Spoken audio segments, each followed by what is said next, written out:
when I was a baby, the Moyle was a drunk, and he circumcised me with some kind of fucking rusty blade, and I wound up with staph infection and almost died. I'm serious. I'm not even kidding. I'm serious. And he was this really beautiful black guy that worked at the airport in TSA security.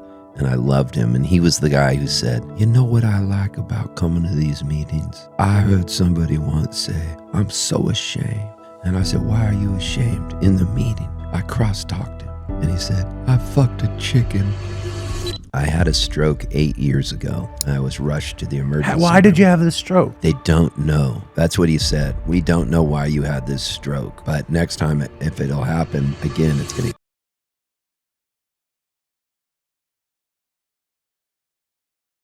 Now, it is my great joy and honor to be in room 317 with one of the greatest Dopey guests in history.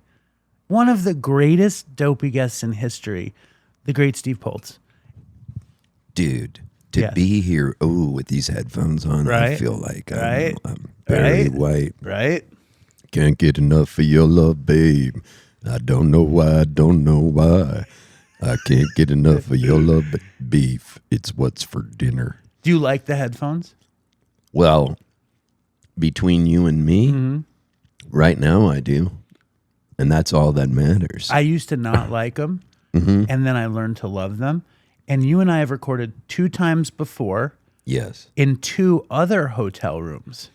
Yes, in Park City, Utah. Yeah, but we didn't have the suite setup and no headphones. I had the headphones. Yeah. And you're about to do the great Dopey faux pas, which is eating on the show. I'm not eating anything. You're a silent eater. It's true.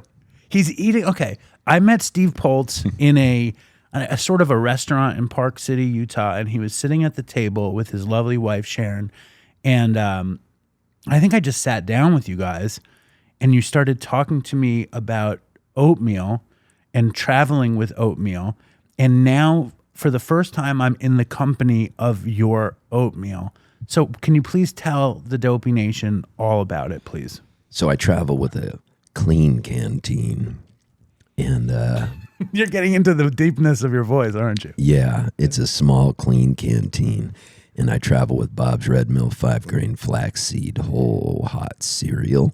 And I bring my own electric kettle. So what I do is when I wake up in the morning, the electric kettle's already filled, ready to go. I drag my sleepy ass out of bed. I click the kettle on. I already have 2/3 cup scooped into my clean canteen. What makes a canteen clean? Just the name of it, I guess. That's the brand. Yeah, clean canteen. Okay.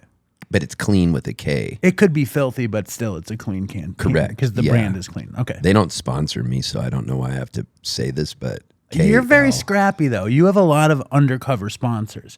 Caddis, fucking denim wear. What's the denim company? Oh, Tellison. Love those people. Taylor. Yeah, Taylor Guitars. So why not clean canteen? You know, if they listen to this, that'd be cool. You never know. I could be sneakily doing this, and you don't even know. I'm like Kim Kardashian. Listen, the clean canteen people cannot get enough of Dopey. They never stop listening. I bet. Somebody in there's in recovery, you know. Dude, you fucking are on the road all year in, year out. How often are you home? Well, I always go home every couple weeks to, change my clothes and get more merch and everything. And so I'm home. I don't know. I'd say I do about 180 dates a year. But when you're talking 180 dates a year, they're all in different cities, sometimes different countries. So that means you're on the road traveling the night before, not sleeping well, getting to the gig, playing the gig. It's a life of travel. The word of the day is peripatetic. Tell me, I don't even know the word. Peripatetic? Yes. Hey Siri, what does peripatetic mean? As an adjective, peripatetic means traveling from place to place in particular working or based in various places for relatively short periods. Do you want to hear the next one? No. So that's what it means. And that's me, a peripatetic traveler. Kind of like an Ashkenazi Jew, in diaspora, always moving. Even though I'm Catholic and you're Jewish, are you Ashkenazi? Totally. You are. I knew it. Unequivocally Ashkenazi. You put the Nazi in Ashkenazi. I do every time. Every fucking time. I'm amazed because first of all, your Siri voice is very multicultural. My Siri voice sounds like a white robot woman. Yours sounds like a real Indian man. It is. I picked him. What's his name? Siri. Yeah. I like him and I like his accent. And sometimes when I sometimes I'm like, I tell him thank you. I go, hey, thank you. And he goes, yo, welcome. And the way he says it is like he's so happy to tell me. And he goes, yo, welcome. And it makes me feel like I have my own guy with me, helping me with certain things. Well, that was the purpose of it. And we're at the Music on the Mountain Festival in Ludlow, Vermont, and you played the dinner last night with Anders Osborne, and then you played the bonfire campfire event with Anders Osborne and Daniel Donato, and the three of you look like star-crossed lovers, swapping tunes, almost swapping bodily fluids in love on stage. Was it like that for you? It really was. I had never done an In the Round with Anders. I did one once with Daniel at High Sierra Music Festival, but the three of us had a certain je ne sais quoi. And for those of you who weren't there, if you were picturing it, it would be three of us on a stage sitting in chairs. Anders to my right, me in the middle, Daniel Donato to my left. It just randomly went that way that I ended up in the middle. And then Anders started it off. I went second, Daniel went third, and it just kept going back and back and back. And we would sit in and play on each other's songs. I demurred doing that a lot because Daniel Donato is such an aficionado and such a true interstellar traveler, and he can play on anybody's song, and he's young. He's probably still in his 20s. He grew up playing on Broadway in Nashville, where I live. Not on Broadway, I don't live, but I live in Nashville. And Daniel grew up playing in all the honky-tonks, and he can sit in with anybody, and he's just a shredder. And Anders Osborne is a god amongst gods. And so me being in the middle, it was really fun. And I really feel like we moved the crowd. Everybody was laughing so hard. Yeah, I think you moved the crowd, but I think you also moved Anders and Daniel. I know the three of you are sick, talented people, and I don't know Daniel at all. I think last night was the first time I heard him play, and really crazy guitar player. And Anders is a spiritual giant and a beautiful songwriter, but I think you captured their imagination with your joy, your sheer joy in comedy. Well, a rising tide lifts all boats. That's what they say. So I like to see it become a piece, a theater piece, and I want to bring out the best in them. And so I'm going to sort of nudge them to get a little goofy by me being a weirdo. And then they're just like, well, if this guy's doing that, I can't take this that seriously. And that's when the magic happens, and it's when people take off their outer armor, because we all have this armor that we wear, a suit of armor, because we feel shy, we feel insecure, we feel unloved. And there's all these things that have happened to us in our lives. And so we wear a suit of armor. And a lot of times, nobody can penetrate that suit of armor. But if you're willing to take yours down first and just be an idiot, people go, well, this guy's a freaking idiot. I'm going to have a little fun too then, because they're laughing at the whole absurdity of life, because really our time here is so short. And so that's what made it so beautiful. I agree. And the interplay is very beautiful too. And I've become a little student of Steve Poltz. And I think a piece of your armor is obviously comedy. And another piece of your armor is unequivocal positivity. And it exhausts me sometimes to watch you in your unequivocal positivity. But I think there's so much I could learn from it. Because, why would I want you to be negative?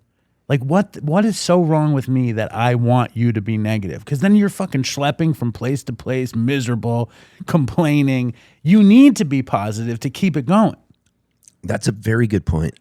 And my wife always says to me, of course you're going to say it was the greatest gig, because I'll never say like, that was horrible and I wish I didn't do it. I don't have that gene in me to say that about any gig. I can't even remember the last time I said that. And a lot of times she's trying to dissuade me from taking gigs. My booking agent is trying to tell me, don't take this gig. And my manager's saying the same thing. But I think, man, last time I was there, I kind of had fun. Didn't make the most money, but there was something magic that happened. And so I'm going into it again going, only I know, because it's palpable when I'm on stage. There's a transactional exchange of energy that happens from performer with audience where we become a whole unit, almost like we're one big jellyfish. And I might be singing songs, but they're giving me energy back. And I can tell if something's working or if it isn't working when I'm on stage. So I'm like Tom Brady reading the defense. And I'm like, oh my God, they got a blitz coming on. Oh, that person over there is yawning. This person's doing that. I need to do this kind of song. And I'm not always right, but I'm spelunking in this cave trying to find some sort of E-harmony. The E-harmony crystal. Yeah, that you can crystal. fucking chisel off the wall of the spelunking cave. Yeah, that I can just get that E-harmony crystal and crack it off with like a hammer, and then it lands on a mirror and I chop it up and snort it. Right, exactly. E-harmony crystals, sponsored by E-harmony crystals. And Clean Canteen. That'd be funny. You know how they have like CBD gummies that don't have THC or anything in them? What if they sold crystal meth that was really just like, it had the same, it felt like it did going into your nose, but instead it had no effect. But you did. Right, like non-alcoholic beer. But yeah, NA. Okay, what would we call it? NCC? No, I feel Not like crystal. What if they marketed snortable cocaine? Snortable caffeine as cocaine, or meth, and it's just caffeine, but you snort it, and it really like hurts your nose. Yeah, but it's just caffeine. I think that could be the first Dopey product that actually sells. Shit. Yeah, exactly. But why wouldn't it? You put a laxative in it. You put some caffeine in it. You put some kind of disruptive sort of material. That could be a thing. And you could maybe have a smokable caffeine, like non-crack. This could be a thing. Non-ice ice. This could be a thing. Dude, we're going to make hundreds. Let's market it. Dopey products never sell, but maybe this one would finally sell. Finally, you did something with your life. Oh, my God. Dude, you'll retire in St. John. I don't think it's a horrible idea. I mean, what is there? Let's just deconstruct this for a second. Is there a morality play that I'm missing that makes snortable caffeine worse than coffee? I don't think there is. I'm serious. So what about smokable? And we can sell like caffeine pipes. Like, I'm serious. What is there a morality piece I'm missing here?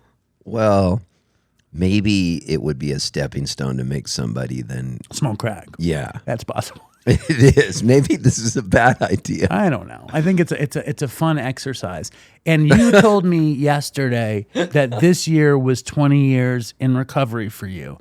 Yeah, can you believe it? I can believe it, but let me ask you this, because you're not like a fucking big book thumper, AA guy, NA guy. You're not out there waving the flag, and yet you show up at all these things.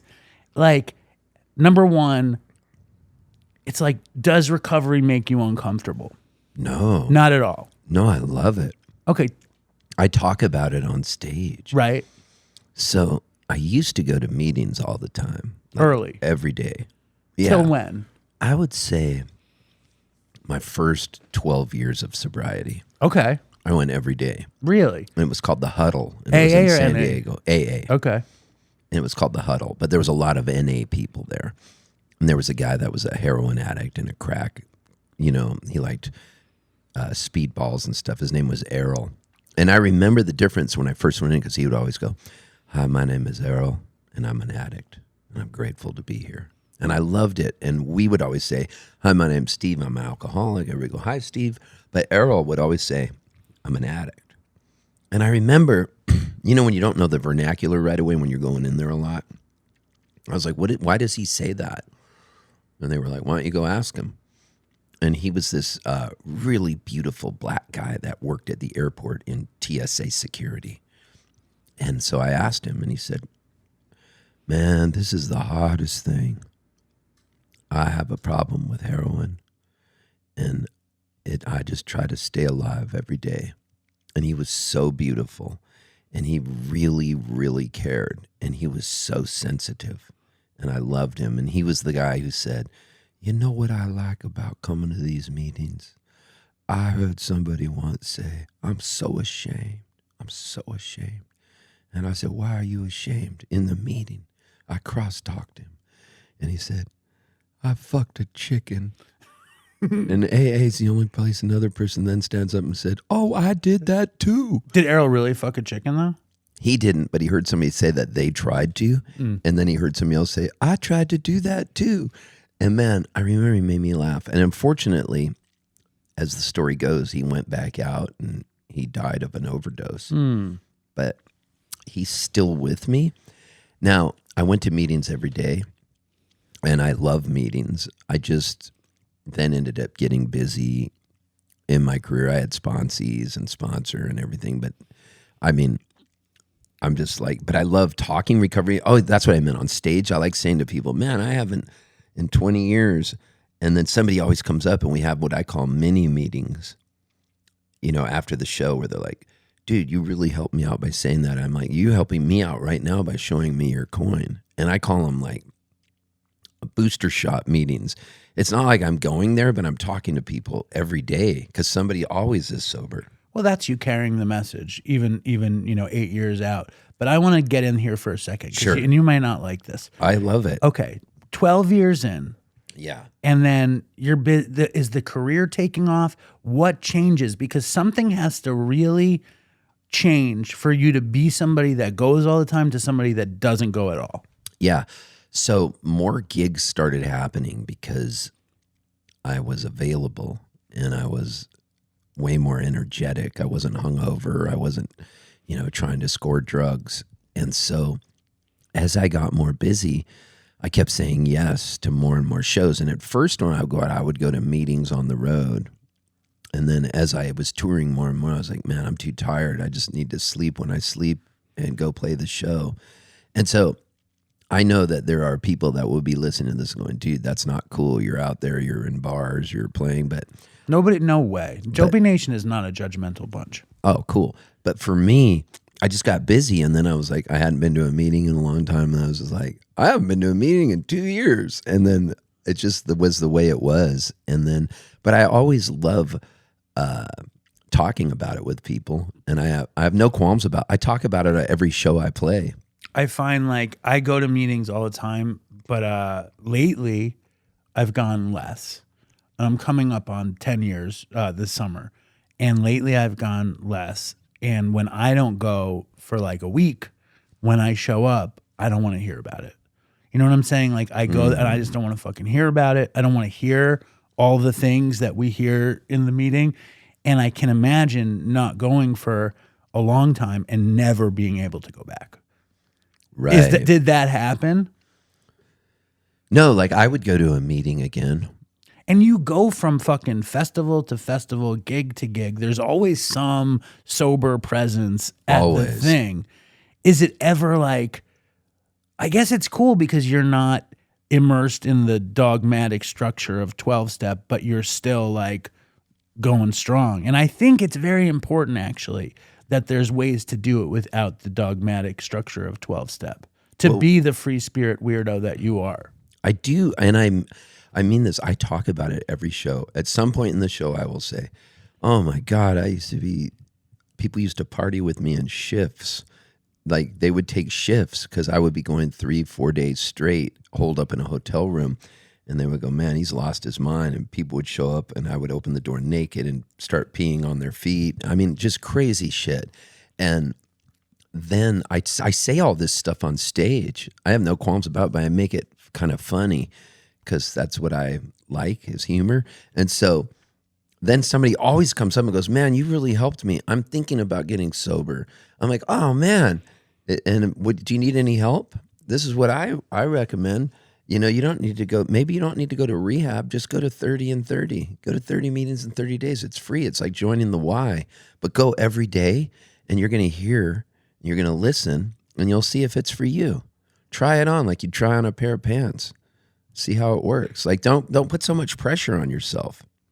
No, definitely. And I imagine people don't expect this to come from you because your shit is so wild and freewheeling. You know what I mean? And I guess it's like it kind of has to, because if you had kept going, you wouldn't be playing 180 gigs a year. No way could I do it. Oh, man, I used to not show up. You know, I have a woman I know in Australia who used to bring me over for tours, and she said to me a couple years ago when I was over in Australia, she's not my agent anymore, but she said, Steve Poltz, you are the hardest person I've ever toured in my life. And I've toured metal bands where everybody was using drugs, even the crew was using drugs, and you were still harder to tour than all of them because I was just like, I would go MIA. You know, I would score some drugs and just disappear and not show up.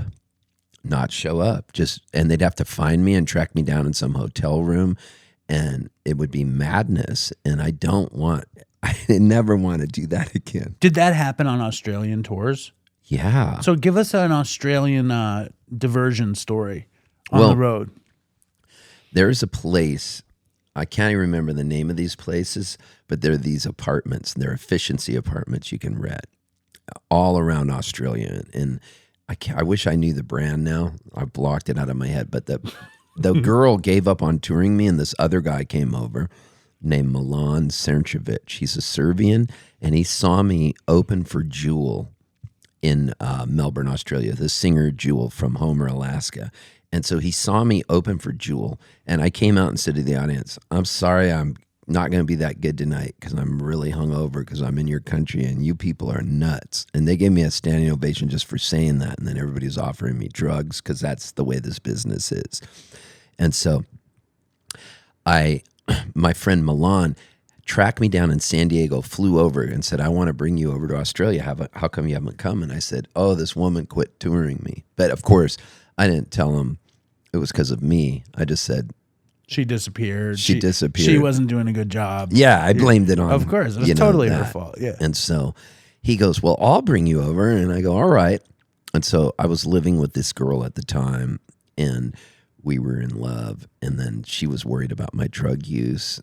And so Milan, I go, let's go get an 8-ball and drink. And we end up partying for 2 nights straight. And then I decide I'm going to leave my girlfriend and fly to Australia back with Milan just to hang out while I'm high on drugs, you know. And I buy a ticket on the phone while cutting up lines and spend all this money on a ticket to fly over to Australia. And then we have to go from San Diego to LA and then LA to Melbourne, Australia. I make it up from San Diego to LA. I do the last of my drugs on the plane, you know, in the bathroom. And I get to LA and I'm out of drugs and I start getting the oh-nos, you know, after 48 hours straight of partying where you get the oh-nos. And I was just like, what am I doing? I said, I can't go. I forfeited my ticket, which was like a late buy ticket, which was $3,000 or something. And then I just got my luggage off the luggage rack. My luggage was going to go on to Australia or something without me. And then I think they had to pull it off because I never got on the plane. And then I fell asleep in the baggage claim on the floor, not even on chairs. Well, the carousel was going around. People were walking around me and these cops were poking me with sticks. And then I had to call this manager I had at the time, this guy named Bob Duffy, and he had to drive and pick me up in LAX and drive me down to San Diego 3 hours. Back to my girlfriend, who was just looking at me like, you are the biggest loser in the world. And then this guy ends up touring me to Australia anyways. Milan brings me over and he gets me these apartments, these efficiency apartments, and I'm heavy in my drug use and I'm really into painting my own merch and t-shirts. So he goes and buys me all this paint. I make him go get me all this paint. And I start painting the walls of the apartment. I set the carpet on fire. I broke this antique chair that these 2 really cool girls had just bought. And I broke the chair, set it on fire, set the carpet on fire. And then I didn't show up to the show. And then I was supposed to play somebody's wedding they were huge fans of mine, and I didn't even show up to the wedding to play it. I ended up in Adelaide or something with some people, and then Milan was trying to track me down, and then the efficiency apartments sent a picture out of me and said I'm not allowed to stay in any of their apartments, and that's what he had booked for the whole tour. So he's like, great, you fucked us on the fucking place you can stay at. We're fucked for these shows. The wedding gig was the anchor gig. That was the most money that was paying for your flight. I can't find you anywhere. And it was just horrible. It's like the Who got banned from Holiday Inns. Or Led Zeppelin or something. Yeah. And you got banned from Quest. That was the name of it. Quest. I knew it would come to me. Do you think they'll still know you, or you're not? Yes, because I went back again and he tried to get me a room at Quest 6 or 7 years later, and they said we can't rent to him. And we laughed so hard because by then I'd gotten sober, and I said, they still remember. And he goes, Pisto. He calls me Pisto because he's Serbian. Pisto, you're fucked. He's got this Aussie accent. You're fucked. Fact being fucked. Yeah. That's great. It doesn't sound like you're cussing when you say it in Australia because it's like, you're fucked. Do you think you could go to Quest now? Maybe. I should be on a quest to go to Quest. Yes. I should make it my quest. You should make it a quest to go to Quest. I know. Sure. And that could be a new song. I probably owe them money. Probably. For the damages. Because I used to destroy hotel rooms. And you're a big fan of rock and roll. Love. The music, the stories, the whole thing. I know that you love that. So when you're fucking smashing up Quest rooms, are you enamored with that whole thing? Like, do you remember the first time you smashed up a fucking room on the road? Yeah, I was in the Rugburns, and we were signed to this label called Priority Records. Sure. And Priority was NWA had their regular rap label, and we were on that label, but they did an indie rock label. We got signed to it, the Rugburns, and they had this girl named Michelle, and she was our A&R and was trying to break us as a band, like trying to get a song played. We had this song called I Want a War. And the opening line goes, may your dad rest well down in hell tonight. I never liked him much, but he gave me a bite of his hot dog when we went golfing in San Clemente with Richard Nixon. But I was bored, so I prayed to the Lord, give me a war. 'Cause I want more, a real fucking war. Well, I'm bored with Iran and I'm bored with Iraq. Egypt and Israel and Yasser Arafat. The Falklands was cool, but it was too damn short. I want a real war 'cause I built a bitchin' fort. And it's just this whole tongue-in-cheek song. And they were trying to break this as a song on indie rock radio in the 90s. And of course, it must have been close. Yeah, radio's like, we're not fucking playing that song. I'm sure it was an inch away. So Michelle takes us to Hawaii because in Hawaii there's this one station called The Wave that for some reason the DJ liked the song I Want a War. And so he flies us out to do the show, and I get completely trashed. And I destroyed this hotel room so bad that it was thousands of dollars of damage. And I wasn't doing it trying to be the Who. I was just doing it because when I got that wasted, I loved the sound of breaking glass. And my friends used to get me bottles that were empty that I could just smash and get me a room where I could just throw glass and hear it because it would go cling-a-ling-a-ling-a-ling-a. The sound of breaking glass is a musical note to me. And so I was out of my fucking mind, man.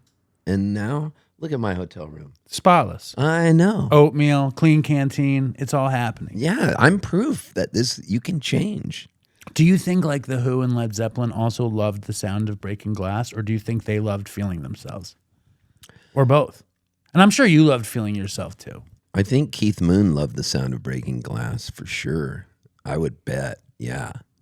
And you came, like, it's interesting also because you came up in that really interesting pocket where punk rock, comedy, folk singing kind of intersect. Mm-hmm. Like some Mojo Nixon, Dr. Demento, fucking. All my heroes. Right? We were played on Dr. Demento, the Rugburns. That was like my thrill of my life when we got played on Dr. Demento.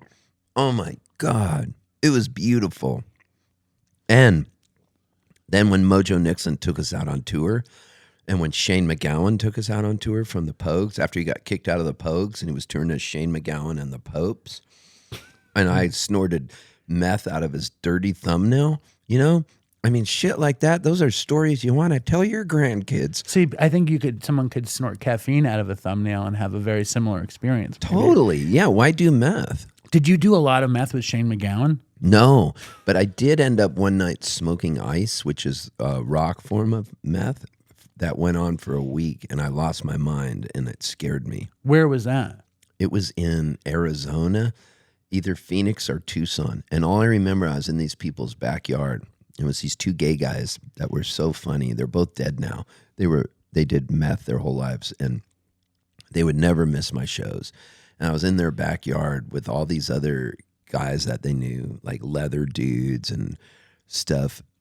And all I remember is the sun. It was like a scene from, you know, in Breaking Bad when you'd see the sun go up and down real fast. Yeah, I love that. Time release? Time elapse. Time lapse, yeah. Yeah. That was what it was like for like a week of smoking ice, where I was just babbling to myself. Like I was one of those guys that you would have seen just babbling. I could see you. I could see you. And I babbling should to have yourself. died. Yeah, I should have died several times. And I didn't, thank God. And somehow by the grace of God, I'm here, whatever God is. How was Shane MacGowan? Well, out of his fucking mind. It was like wearing a shower cap and a robe and slippers from the hotel. Like, and he was just walking around like at the show with the robe from the hotel backstage and the slippers and the shower cap for some reason on his head. And his teeth are so fucked up. Yeah. And Mojo Nixon had a song that he wrote called Shane's Dentist Don't Work Too Hard, always at the pub. Shane's Dentist Don't Work Too Hard, grinds down on the bar. And it's all Irish sounding. So for me to be with him, and he was like, and we had destroyed the backstage room because I used to destroy backstage rooms. And we got kicked out and didn't get to open for Shane MacGowan because I was too drunk and destroyed the backstage room. So he said, "Come out with me." And he took me outside. We were in Seattle. And he takes me into a phone booth when we used to have phone booths still. And he's got a dirty thumbnail. And this car pulls up, a cab. Some guy gets out, drug deal's done. He's wearing a robe. Like he's got his backstage pass on. Picture this. He's wearing a robe, slippers, and a shower cap. It's raining because it's Seattle. And he grabs me and goes, "Come with me." All I remember was him holding out his thumbnail, and it was really long. You know those people have long nails? Mm-hmm. It was the longest thumbnail in the world. And he just, I go, "Oh, that makes it convenient for doing drugs, doesn't it?" I was like, "You're really smart. You're my role model." And then he just held it under my nose, and I was like, "I got to do it." So I did it. And then we hugged each other. I told him I loved him. I think I kissed him on the cheek. You know, I loved Shane MacGowan. He died, right? Yeah. When did he die? I think like 2 years ago. I think I wrote him like last week to come on Dopey because I wasn't sure if he was alive or dead. Oh, God bless him. Yeah. He was the best. He was a poet. Oh man, he like, you know, there are bands like that, you know, that are great, but you never got into. Yes. The Pogues was like that for me. Because I grew up, you know, I was born in the 1974, grew up in New York City in the 80s, and the Pogues were a huge thing in New York City, like cool New York City. And I never got into it, but I was always, you know, remember, do you watch The Wire? Yeah. You remember where they play the Pogues at the funeral? And I'm like, you know, were you real into it before you met him? Dude, I was such a fan of The Wire. Yeah. Oh my God. Omar was my guy. Omar was He's inches dead. away from coming on the show. You know who I had on the show is Bubs. You did? Yeah, it was great. How? Andre Royo. A Dopey fan, a woman named Suki Jones, wrote him, and he agreed to come on. Suki Jones is cool. Do you know Suki Jones? I don't know her, but we've traded messages before, I think. She's a great dope. She's an author. She wrote a book called Sea Swallow Me. I blurbed her book. Dude, she's really cool. I think she might have come to a show of mine somewhere, but she's a fascinating person. I need to get to know her. Suki, for sure. Yeah, I need to read her book. It's a good book. Is it on Amazon? I bet it's available on all platforms. Is it on audio? She didn't put it on audio. Are you an audiobook person? I am. Me too. Who I has can't time to read read a book. I can't read anything. I'm always driving, so I can't even read instructions. No. I can barely read an email. I hear you. I have ADD, but I can listen to books. Me too. I can listen really good. I can listen to anything and really absorb it. Now, what I wanted, there are things I wanted to talk about. And you didn't know that I was going to be here, but I knew you were going to be here. And when I checked in, you were checking in. And what a beautiful moment it was. Dude, that was so cool. You know, that's how the world works sometimes. You see who you need to see, and it just happens. Well, it's that you can't go to Park City this summer. So we have this time. This is our special time together. This is our special time. We'll always have Park City as a memory. But man, the fact that we now have a new city, Ludlow, Vermont. Oh, yeah. We only talk in ski areas. We only hang out in ski resorts. in the absolutely. off season. Are you a skier? I used to be, but I always get injured, so I haven't skied in 8 years. I've never skied. My only intro to ski culture is Park City in the summer and here. Really? I went to the bathroom and I was like, oh, this is very ski-y because the bathrooms have this ski resort quality to them. I quit skiing when I quit going to meetings around the same time For the same reason. because I got too busy. Too bored, too dangerous. Fuck it. I wasn't bored. I'm just playing. I know. I just got so busy, and I owe it to getting sober. I really do. And I did transfer my addiction to work, and I know it. You once told a story that you had a stroke, and when you recovered from your stroke, you liked the Grateful Dead. Is that true or it is untrue? true. It's When did totally you have true. a stroke? You didn't really have a stroke. When I quit going to meetings. Yeah, next day. Next day you did some non-methed out caffeine and had a stroke and woke up singing Sugary. I would say I had a stroke 8 years ago. I want to say 8 years ago, and it probably was. And I was on stage at the World Cafe Live in Wilmington, Delaware, and I went blind, and I had a stroke. I couldn't see. I was rushed to the emergency Why did room. you have the stroke? They don't know. That's what he said. We don't know why you had this stroke, but next time, if it'll happen again, it's going to kill you. Wait, so what exactly happened? My thalamus region of my brain, like maybe a piece of plaque broke off and hit my heart area or something. I don't know. It made me go blind. And then I went into the hospital, my vision, I was blind, and then my vision came back. And when it did, I couldn't read. And that was when I couldn't read books anymore. Like, the letters did make sense again. But the weird thing was that after the stroke, I got into the Dead. And I wasn't into the Dead until the stroke.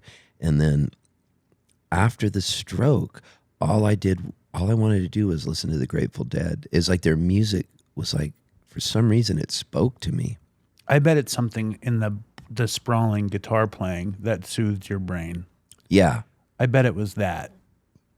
Because there's a sprawl to the Grateful Dead that I didn't always like, and that started to speak to me at some point, and I needed it to, because it seeps into the nooks and crannies of my brain the way it's all, somebody's playing something different, and then you have Jerry kind of plodding through, and I don't know. It did You know something. what closed me on the Dead? It was Jerry's voice. And there was such an honesty. This quality to his voice is so beautiful, and it's vulnerable, it's sensitive, it's soulful, it emotes. And there's something about the way Jerry Garcia sings that just affects me. The tone of his voice. I honestly always say the exact same thing, and I think it's the most underrated quality of the Dead. And it's really why, and I'm negative, you're positive, I'm often negative, but it's why, it's fucked up because like John Mayer, I bet would be a great Dopey guest. Yeah. But I just don't think he can sing Jerry. No. You know, he does his Stevie Ray Vaughan thing. Yeah. And it's not, Jerry requires some, it's just this nobility, melodic, fucking honesty, perfect sweetness. And I don't know. Do you agree. like Mayer? I think he's a great guitar player. Man, he's so good. He's such a great guitar player, but I don't, and like he pops up in cool places. Like he was on the Chappelle Show, and he was cool and funny on the Chappelle Show, and like he's obviously playing with the Grateful Dead, which is cool. I mean, I've never been a John Mayer fan, but I like to hear him play guitar. He's super smart. Yeah, he's obviously smart, Really super smart. talented, Yeah. and funny. You know, I like went off on Bob Weir on the show a million times. Like I fucking talk shit about Bob Weir. You do? Over and over and over. I hate him, and I talk. Do you really hate him? I don't know. It's because I'm fucking broken. What do you hate about him? I hate everything about him. Like what? I hate his banter. I fucking hate when he talks to the crowd. I fucking can't stand anything he says. I hate when he sings Jerry songs. I hate this incarnation of Dead and Company. Have you ever heard him sing fucking, it's like my favorite, Mississippi Half Step? It's like hell. It's like when I die, I'm going to listen to Bob Weir sing Mississippi Half Step for eternity. It's just so horrible. Wow. I hate it. I hate 95% of his songs. I hate everything he's ever said, ever. I think. Like, what would he say that you hated? I hate when he says. I hate when he says, "Take a step back. Take a step back. You want your friends to look all bug-eyed, you know." He thinks he's funny. He makes me crazy. And yet, I'd like him to come on the show, and I talk shit about him. I interviewed him once. You did? I did years ago. I was on heroin. He was playing at Asbury Park, New Jersey, with Rat Dog, with Hot Tuna, and I was a total heroin addict. And I was doing a music magazine show at the time for a subsidiary of Broadway Video. And I was high, and I sat across from him, and I just said to him, "What was Jerry like?" And he was like, he was my friend. It was cool. And I was like, "That's so cool that you were friends with Jerry. He was really great, right?" And I just kept saying, my God. and then I said, "What was Janis Joplin like?" What'd he say? He was like, "She was cool. She was my." He was like, he looked like he was gonna have a stroke, sitting across from me. And Could he tell you were high? I don't know. I didn't look good. I was probably 26 years old. I was a mess, and it was very shameful. And I don't feel good hating Bob Weir because I love the Dead. He's 80 years old. Like, Yeah. what am I complaining about? He's an 80-year-old man playing Grateful Dead music, and I'm like, Bobby sucks. I hate him. Like, what does that mean, Steve? Well, the heart wants what the heart wants. I can't talk you into loving him. I would like to meet him. I've never met him. At Park City that year when he was there, Yeah, I didn't meet him. there was a guy there from Northern California who owned a restaurant called Sweetwater. Winnie. That was the guy's name? Yeah. And Winston. And I kept talking to him about Bobby. And he's like, I was like, "I want to get Bobby on the show. I'm here. I'm going to get Bobby on the show." And he goes, "You should go to the gym." And I was like, "What do you mean I should go to the gym? You think I look flabby?" And he sees me. He goes, "You should go to the gym now." Whoa. So I went to the gym. Bobby wasn't there. Fucking Jay Sweet and John Bucati are fucking lifting weights. And I'm like, and then he's like, every time he would see me, he'd be like, "You should go to the gym." And I took it as like a little bit of a fat body shaming me thing. But I guess Bobby is a notorious workout person. Yeah, he's a gym rat, right? He's a gym rat dog. I really, really, really, really, really, really, really want to be positive. He doesn't annoy you? Bob? Yes. You don't want to say it on the show. I know you. You're such a fucking kind-hearted person. You don't want to say anything negative about Bob Weir. Well, I dare you, Steve. I dare you to say something negative about Bob Weir. I would call him the chief. I want to hang out with him and see what sort of wisdom he has to say. I mean, he's seen a lot. Seen a lot. He has seen a lot. Done a lot. Yeah, I would love to be able to hang out with him. So I look at him with a certain Admiration. sort of deference. Yeah, respect. He's an elder. He's like an elder statesman who I can learn things from. And I'll probably never meet him, and I don't need to. That's the cool thing about where I'm at is I don't need to meet anybody. Like, I just don't. And if I do, then it was meant to be. Does that make sense? But I never want to force myself to meet somebody and be like glomming onto them.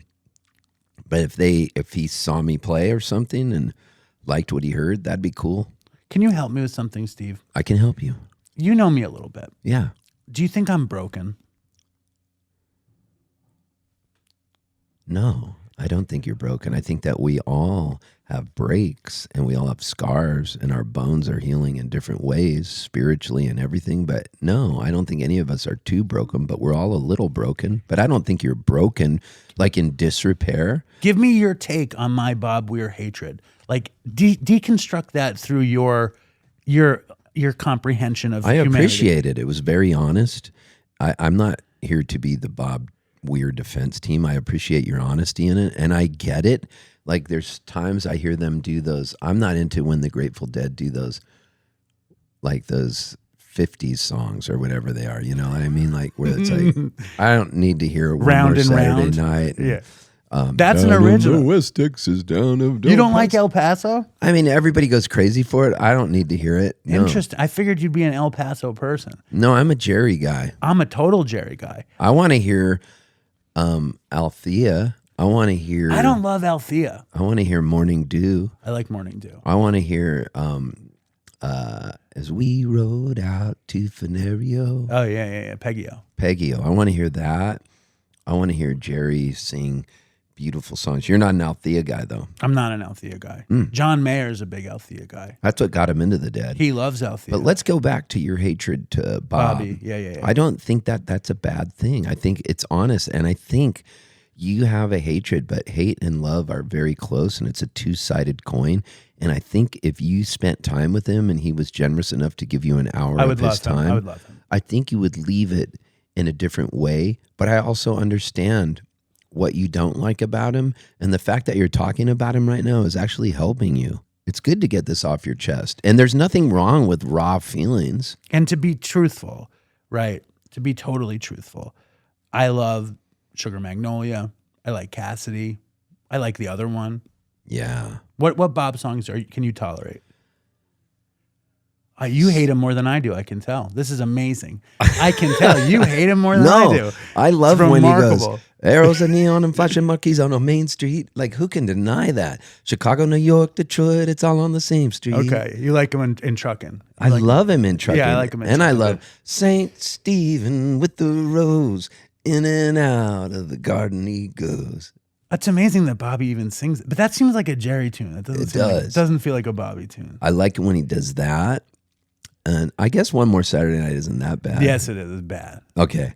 Hey, now Saturday night. Yeah, I just don't need to hear that. Who needs it? I don't need to hear those old 50s and early 60s songs done. Like, I just don't. You know what I like that he does? I like it when he does Promised Land. I like the Chuck Berry song Promised Land. Yeah. Left my home in Norfolk, Virginia. I like that one. And I like, what's that one that I really like? Fucking, the Bob song I like that nobody likes. Well, this job I got is a little too hot. Like, what is that song? Is it Don't Ease Me In? I don't know. I love that one.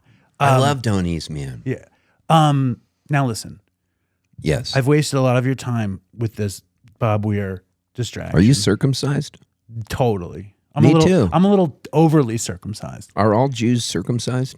No. But I would imagine that observant ones are, yes. Is that what a bris is, where they cut off the... You want to hear a horrible story? I love horrible. But I want you to tell your John Prine story, and I want you to play some songs, and I don't want to run out of time. But when I was a baby, the Moyle was a drunk, and he circumcised me with some kind of fucking rusty blade, and I wound up with staph infection and almost died. I'm serious. I'm not even kidding. I'm serious. The Moyle has a dirty razor. The Moyle is a dirty man. I know. He showed up at my bris, and now can't even take a piss, 'cause the Moyle is a dirty man with a dirty razor in his hand. The Moyle comes up from the land. The Moyle is in my broken hand. The Moyle is a dirty man, a dirty, dirty, dirty man. Isn't that horrible, though? Yeah. I know. It's a great story. It made me laugh. It's fucked up. Dude, hearing you say it gave you a staph infection, that was like the killer. That was like, yeah, so good. By the time, at first, the way you described, you called him a moil, which I love, and we're talking about a bris. Not to be confused with a brisket. Anyways, and then he had a dirty razor and you got a staph infection. It's fucked up. It's Dude. fucked up. How old were you? I You're was, all 50. I was 8 weeks old. 8 weeks old, or 8 days old. 8 days old, baby, infant. And I didn't know the story really. I just thought I got a disease and my skin came off. But my dad recently came on the show to tell the story. Whoa. How the moil performed and my penis is in good shape, thank God. But like, that's a horrible story. Yeah, it was like you were given the gift of syphilis at the age of 8 days. 8 days of the week. 8 days a week, you get syphilis. Yeah, man, that's a good story, dude. Dude, I want you to play a song and I want you to tell a story. So what do you want to do? Last time you came on, you played an amazing song. What was it? I don't remember. It was a Dopey song and it was crazy. And it was a real deep Johnny Cash voice song. Oh, yeah. I know which song. The other night you did a great tune about Jesus and God that I loved. But I want to steal that John Prine story for Dopey because it's so good. You know? Did I ever tell you it on the show? No, but I've heard you tell it before. Do you know who John Prine is? Of course I know who John Prine is. Are you a fan? I'm a fan. Have you always been? No. When did you discover him? Just when I heard Bonnie Raitt do Angel from Montgomery. Oh. And was he on the recording or was it just Bonnie? Just Bonnie. And then I found out about John Prine. I didn't know about John Prine. My wife loves John Prine. I think I learned about John Prine through Park City. I love your wife. My wife. And I love my wife too. It's a miracle. Oh, yeah, I love her more. Nice. Very nice. You're never in New York. You could meet my wife. I would love to. You should. You know what? This Cuba thing. Yeah. I talked shit about Cuba, and Bill heard that I talked shit about Cuba. He didn't like that. No, but Cuba- you're honest. No, Cuba's incredible. There's nothing wrong with saying your opinion. My opinion People was need to get over that. It's just an opinion. my opinion was based on my ego. Yeah. They made me pay to go, which I didn't like that. I don't have money to go to Cuba. How much it cost? I don't even remember. I think it was like $1,500. They like discounted me from $5,000 to $1,500. I don't have $1,500 just hanging out to go to Cuba. And you know, I went because George Clinton went. And George Clinton is is top of the list of Dopey dream guests. Has he not been on? He's not been on, and he won't be on. I Why? scared him. I was a weird glom. Remember you talked about Bob Weir, Yeah. that you don't want to be glommy and all that? I was glommy with George Clinton. In Cuba? In Cuba. I'm talking to John Bucati about how much I want George Clinton to come on Dopey. And I turn my head, and sitting just like you're sitting at a table right next to me and John Bucati is George Clinton. And I get down on my knees and I said, George Clinton. And he goes, how you doing? And I said, when I was in rehab, there was a spiritual program and we listened to John Fogerty, As Long as I Can See the Light. And I said, you should play George Clinton Funkadelic, Good Thoughts, Bad Thoughts. And he added it to the playlist of the spiritual program at rehab. And George Clinton was like, cool, man. I was like, I do a podcast. I've written you every week for 10 years on Instagram. And I talked to your wife and she said, maybe you'd come on. And he's like, that's cool, man. And every time I saw him after that, he would say, do you know where the bathroom is, man? And I pointed him to 4 different bathrooms in Cuba. And I hung out with him at the end again, talking to him about the first Funkadelic record. And he's like, I was just on some LSD shit. And I asked him about smoking coke with Sly Stone. And he was like, yeah, we did that. It's not happening. He's not coming on the show, and it broke my heart. But Cuba, the trip, is fucking Taj Mahal jamming with George Clinton and what's the Randolph? Robert Randolph. Robert Randolph and this guy, Julius Rodriguez, this crazy piano player. You should go. You should play. They won't charge you.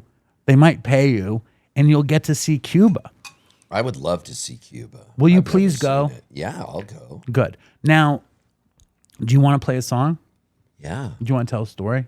I'm telling you stories. I'm ruining the whole fucking show. No, you're not. Are you kidding? Dude. They heard all these stories. They're just hearing me tell you these stories now. Dude, anybody who has a story about their bris and a dirty blade from the moil. You like that better than my George Clinton glommy story? Well, I like the George Clinton one too. Bill Murray ran away from me, literally. He ran away from me several times within a 2-day period. Why? Because I'm the glommy guy that you are refusing to be. Because I can't just let things happen. You can. Sometimes. We can work on that. I would like to work on that. You're just a work in progress, as am I. You know, you just visualize it and say, I'm going to manifest it and throw that positive energy out, because you don't have bad energy. I get no sense of stranger danger with you. Never. Never. Even the first time. No, I love you. I love you too. You're a perfect child of the universe. We all are. What was I going to ask you? You're going to go to Canada and play with Jewel. You play with Jewel from time to time. Yeah. Is there any, like, is it ever like throwback to the romantic days?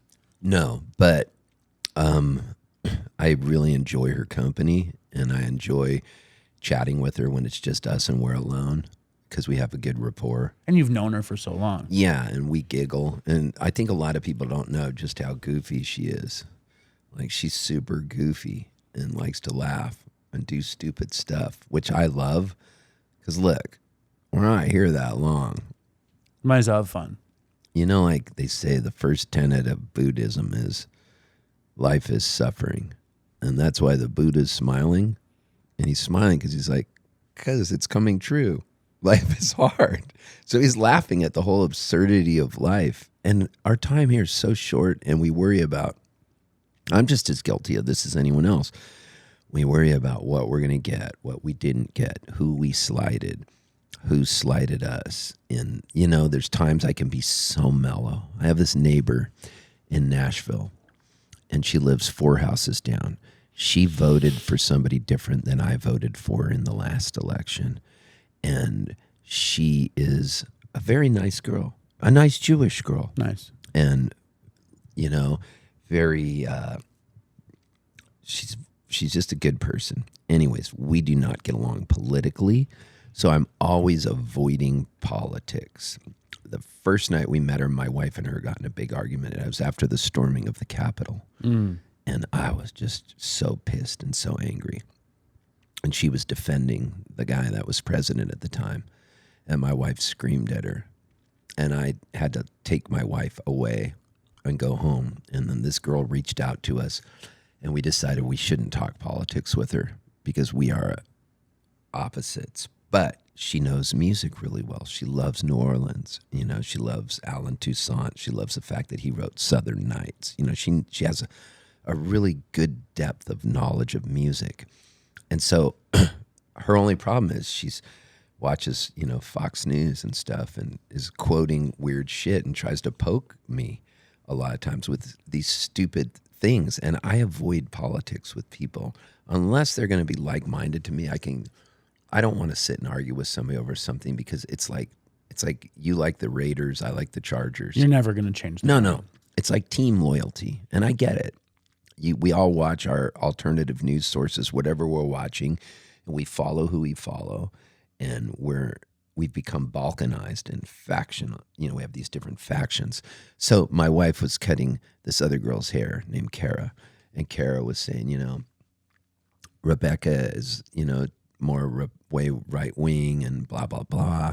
And I said, and this is where I set myself up. I said to Kara, my wife, I said, I'm mellow, man. Anybody can have any political belief they want. I just steer the subject away because I'm not going to change their mind. But there's so many things we have in common, and I'd rather find common ground and talk about music or whatever it is. And I said, so therefore, I just don't argue with people about politics. Boom. Universe heard me say that. Very next day, tariffs kick in. The stock market crashes. All the money I had earned with my 2 hands playing shows, a lot of it just disappeared in the market. You know, doesn't disappear till you sell it. But my retirement thing went way down, and I'd just been living this honest life, trying to put some money away. And terrifying. Yeah, and then terrifying. And so I just picked up my phone. I sent this girl a text saying, "You still back this asshole Like something like that, like looking for a fight. Right. And my wife's like, what are you doing? And I was furiously typing in her phone, and she was sending stuff back. It's all in the plan. It's all going to work out, blah, blah, blah, talking points that she knows. And it got heated text-wise. And we were having to go to this grand opening, a soft opening of a restaurant called Urban Cowboy in Nashville. And so we're going to Roberta's Pizza, which is Brooklyn-based pizza that they have at Urban Cowboy. And she's an investor in this restaurant. And I show up with my wife and I say, I'm feeling very awkward when I see this girl because we've had this text fight. And she goes, I don't know what's gotten into you, but you seem really angry lately. Your wife or the girl? My wife said that to me. She goes, you've seemed really angry lately, and it's so unlike you. I go, you know what? You take my fucking money away that I've worked hard for? Yeah, I get fucking angry. And she was like, you need to calm down.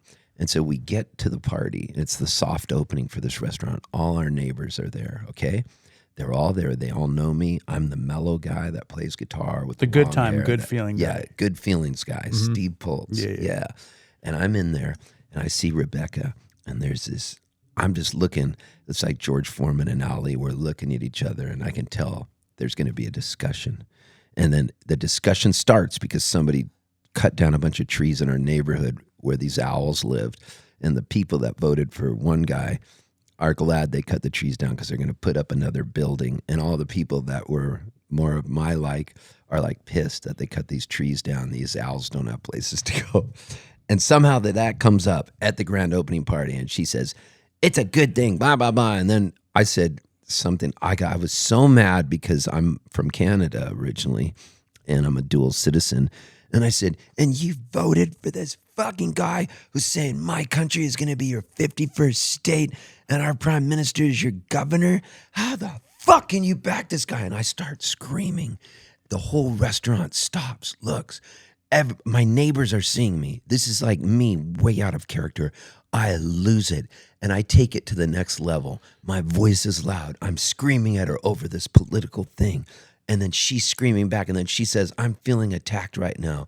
And I said, you should fucking feel attacked. My wife grabs me and goes, you need to get out of here right now. She's so pissed at me, sends me down to the first floor of the restaurant. I'm sitting alone. I go, I'm going to order an Uber. I'm getting the fuck out of here. Fuck her.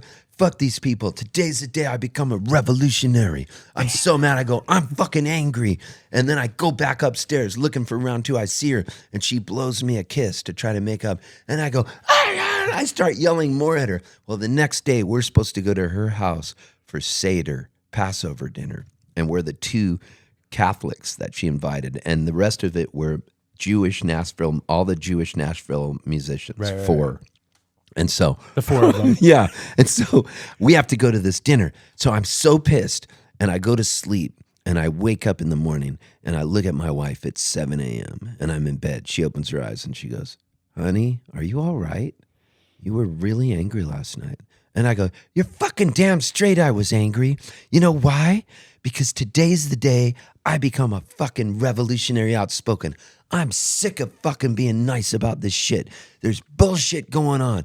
And she goes, you need to calm down. And I get out of bed and I sleep naked. So I'm standing on the floor next to the bed naked with my hands on my hips, looking at my wife. And I said, not only am I not feeling bad about what I said, I'm fucking going to take it to the next level. Fuck this shit. And I'm standing there naked talking to my wife. And my wife, in all her beautiful wisdom, goes, honey, you know, when we first started seeing each other years ago, your balls never hung that low. And that made me so mad. Yeah. So I put on my underwear. Yeah. And so like my balls would go back up, and I kept yelling. And then I was like, and then I go, we have to go to that Seder dinner tonight. I'm not going to Passover. Fuck that shit. I'm not going to her house. I never have to see her again. And then about 11 a.m., the hangover kicked in, the emotional hangover, not from booze, but the emotional hangover and the guilt, the Catholic guilt. And then I got on my chat GPT and I said, I got in an argument last night over somebody who's diametrically opposed to my political beliefs. And I was wondering, maybe you could help me send an apology text. And my chat GPT goes, keep it short and sweet. Here you go. I know things got a little heated last night. I value our friendship.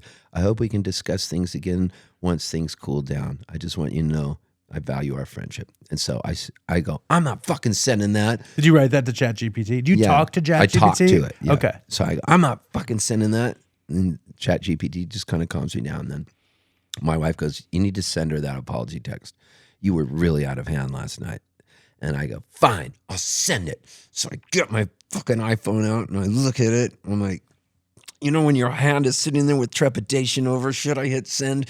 I send it. Immediately, the 3 dots start going. Bubbling. Oh my God, the bubbles. And I'm waiting. What's she going to say? And sure enough, I get a text back right away. Hey, it's okay. We're all just family and we're trying to get by. I can't wait to see you at Seder dinner tonight. I have 2 seats saved for you and Sharon. And I'm like, I don't think I should come to the dinner. I said to her right away, because she goes, why not? You didn't I want go, to ask ChatGPT about yeah, that response. Yeah. And she goes, why not? And I go, because I'm embarrassed because I was so mad and there's going to be neighbors there and everybody saw me screaming. And she goes, it's okay. Come to Seder dinner. It'll be fun. We're going to do the whole thing where they say all the stuff. Yeah. And I have 2 seats saved for you. And I'm like, fuck. I go, okay.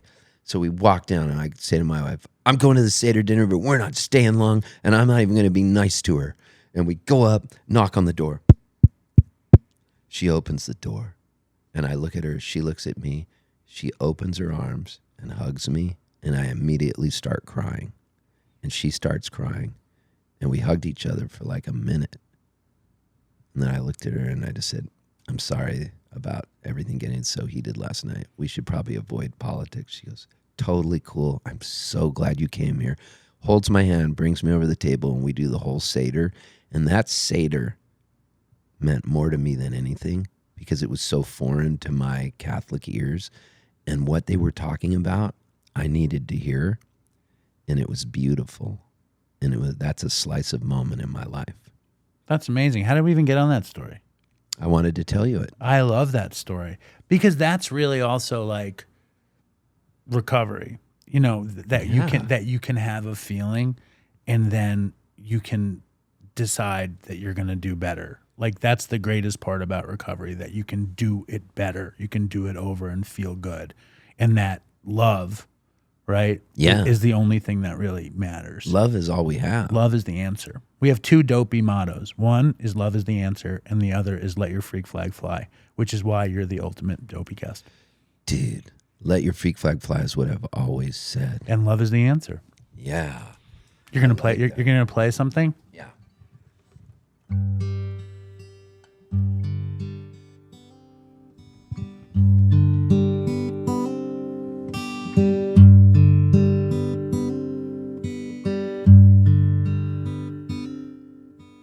Caramel sky, paint across a cloud.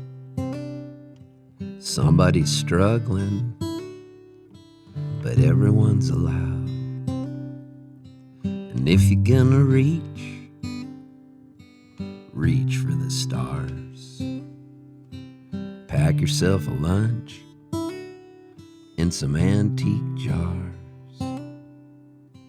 Celebrate your fears. Celebrate your scars. You've earned every one. You're a shiny old car. Shine on, shine on, shine on.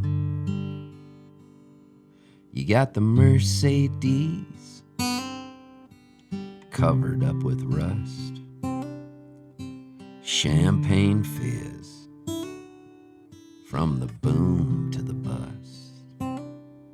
From a faraway farm to the California gold. Chasing down a dream you just can't be sold. Celebrate life, let it all fall free. Kick off your shoes and wiggle your feet. And shine on, shine on, shine on.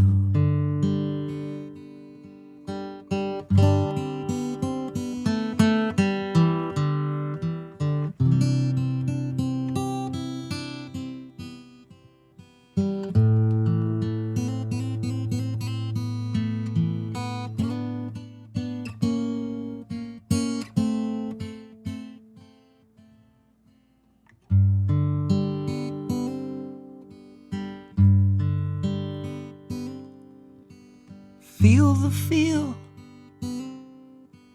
Taste what's real. Jump in the ocean. Embark like a seal. And if you're gonna reach for the sky. Smile at a stranger. Let the tears fly. Celebrate peace. Don't pick fights. Communicate love. Turn on your light. And shine on, shine on, shine on.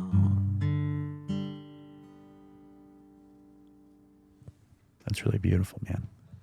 Dude, that was a good episode of Dopey. Thank you, Steve. I love you. I love you too. Let me shake your hand. I don't want you to miss your flight. That was epic. You're the greatest. I'm so glad we did this. I love that you had the Seder story in your pocket to really end with that feel good, fucking enmity, togetherness, love vibes. Yeah. And we have to market that snortable caffeine. I think that could finally get you off the road. Dude, you'll be able to go to Cuba all the time. I know. You have to go to Cuba, okay? All right. Because Bill's really mad at me that I talked shit. I'm going. All right, and tell him he has to pay me to come this time, or at least not charge me. Okay. Deal? Yeah. Thank you, Steve. You're the best. Thank you. Toodles.